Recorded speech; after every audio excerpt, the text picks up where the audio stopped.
सुप्रभात बच्चों। अपने लास्ट क्लास में हमने पेज 26 एंड 27 यानी कि पेज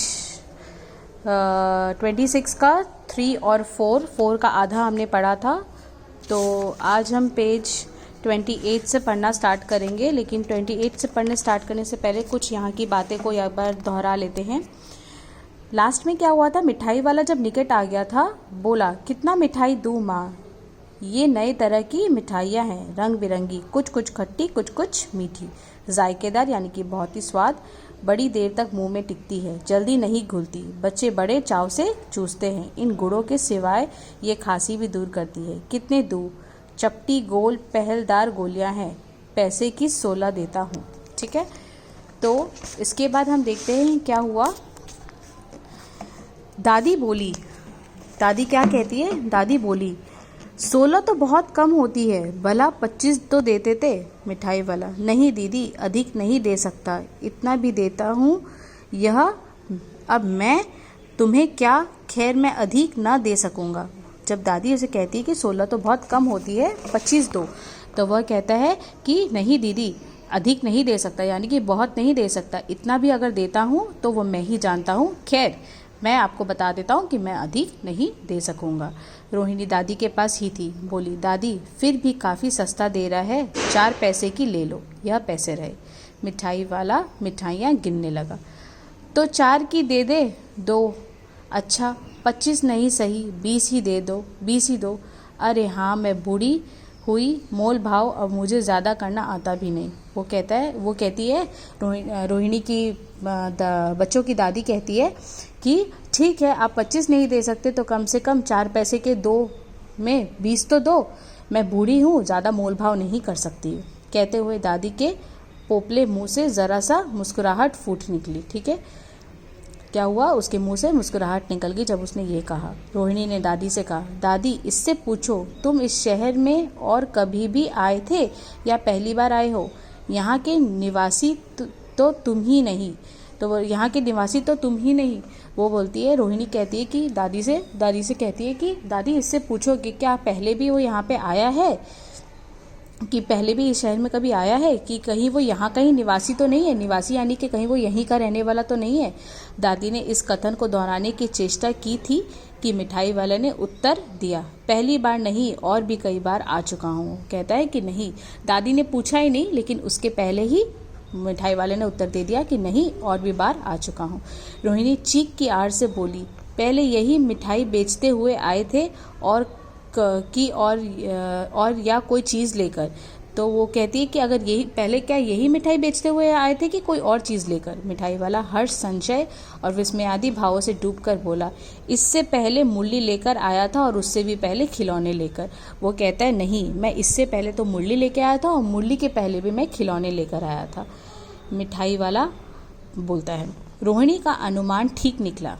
रोहिणी का अनुमान यानी कि उसका डाउट ठीक निकला। उसे यह आशंका हो रहा था कि यह वही मिठाई वाला है जो एक बार खिलौने लेके आया, दूसरी बार मुरली लेके आया और अब तीसरी बार चटपटी टॉफियाँ लेके आया है। ठीक है, मिठाइयाँ लेके आया है। ठीक है, रोहिणी का अनुमान ठीक निकला। अब तो वह उससे और भी कुछ बातें पूछने के लिए अस्थिर हो उठी, यानी कि उसे बहुत सारे प्रश्न करना था और वह अस्थिर हो उठी, बेचैन हो उठी। वह बोली, इन व्यवसायों से भला तुम्हें क्या मिलता होगा? वह बोला, मिलता भला क्या है, यही खाने भर का मिल जाता है। वो बोलता है कि मिलता तो क्या है, यही खाने भर का, यानी कि खाना पीना हो जाता है। ठीक है, कभी नहीं भी मिलता है, कभी नहीं भी मिलता, और कभी ऐसा होता है कि कुछ नहीं भी मिलता है, पर हाँ, संतोष, धीरज और कभी कभी असीम सुख ज़रूर मिलता है, यही मैं चाहता हूँ। बोलता है, लेकिन कभी कभी मुझे इन सब चीज़ों को कर कर शांति ज़रूर मिलता है और मैं यही चाहता हूँ कि मुझे हमेशा शांति मिले। सो कैसे, वह भी बताओ।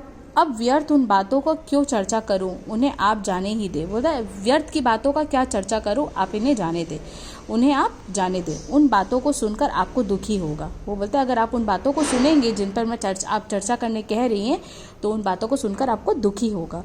जब इतना बताया है तब और भी बता दो, मैं बहुत उत्सुक हूँ। वो बोलती है कि जब आपने इतना ही बताया कि वो बातें सुनकर आपको बहुत दुख होगा, तब आप एक काम करिए, आप मुझे बता ही दे, मैं बहुत उत्सुकता हूँ, यानी कि मैं बहुत एक्साइटेड हूँ आपकी बातें सुनने के लिए। तुम्हारा हर्जा ना होगा, मिठाई मैं और भी ले लूँगी। बोलते हैं तुम्हारा नुकसान नहीं होगा, मैं मिठाई और भी ले लूँगी। अतिशय गंभीरता के साथ मिठाई वाले ने कहा, मैं भी अपने नगर का एक प्रतिष्ठित आदमी था। वो बोले मैं भी अपने नगर का, यानी कि अपने टाउन में अपने जहाँ मैं रहता था वहाँ का मैं एक प्रतिष्ठित आदमी था, मतलब एक जाना माना आदमी था। मकान, व्यवसाय, गाड़ी घोड़े, नौकर चाकर सब कुछ था, मेरे पास सब कुछ था। मकान भी था, व्यवसाय भी था, गाड़ी घोड़े भी था, नौकर चाकर भी थे, सब कुछ था। स्त्री थी, छोटे छोटे 2 बच्चे भी थे। मेरा वह सोने का संसार था। मेरा वह क्या था? एक सोने का संसार था, क्योंकि मेरी एक बीवी भी थी, मेरे 2 छोटे छोटे बच्चे भी थे। बाहर संपत्ति का वैभव था, ठीक है। भीतर सांसारिक सुख था। बोला हमेशा सुख था। स्त्री सुंदरी थी, मेरी प्राण थी। बोले स्त्री बहुत सुंदरी थी और वो बहुत मेरी प्राण थी, मतलब मेरे जिगर का टुकड़ा थी।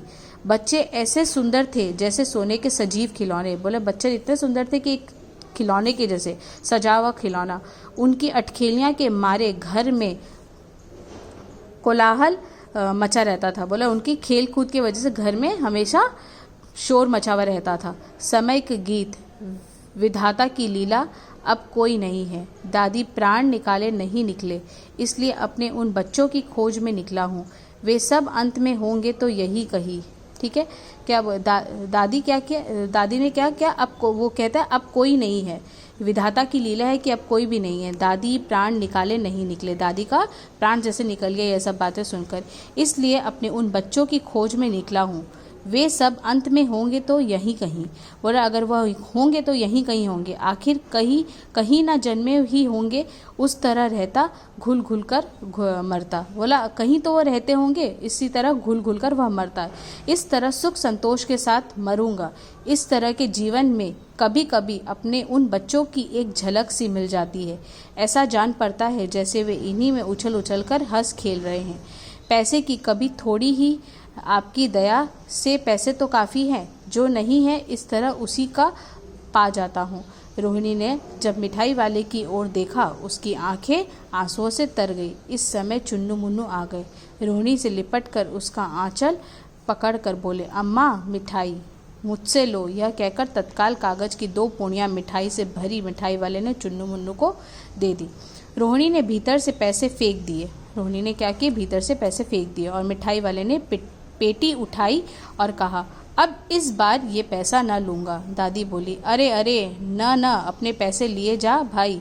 तब तक आगे फिर सुनाई पड़ी उस प्रकार मादक मृदुल स्वर में बच्चों को बहलाने वाला मिठाई वाला। तो यह बहुत दुख की बात है, क्योंकि उसका एक भरा पूरा संसार था और कहीं खो गया था भरा पूरा संसार। मतलब यह एक विधाता का लीला था, समय का गति था कि सब खो गए थे, और वह यही सब चीज़ कर कर कहीं ना कहीं चुन्नू मुन्नू में और बाकी सारे बच्चों में अपने बच्चों को ढूंढने की कोशिश किया करता था और अपने मन को शांत किया करता था कि और कुछ नहीं, इन्हीं को देखकर मुझे ऐसा लगता है कि मेरे बच्चे यहीं कहीं हैं।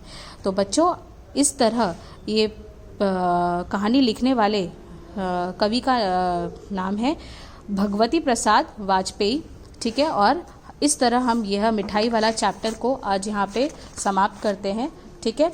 अपने नेक्स्ट क्लास में मैं इसके क्वेश्चन आंसर्स को डिस्कस, यानी कि इसके प्रश्न उत्तर के बारे में डिस्कस करूँगी।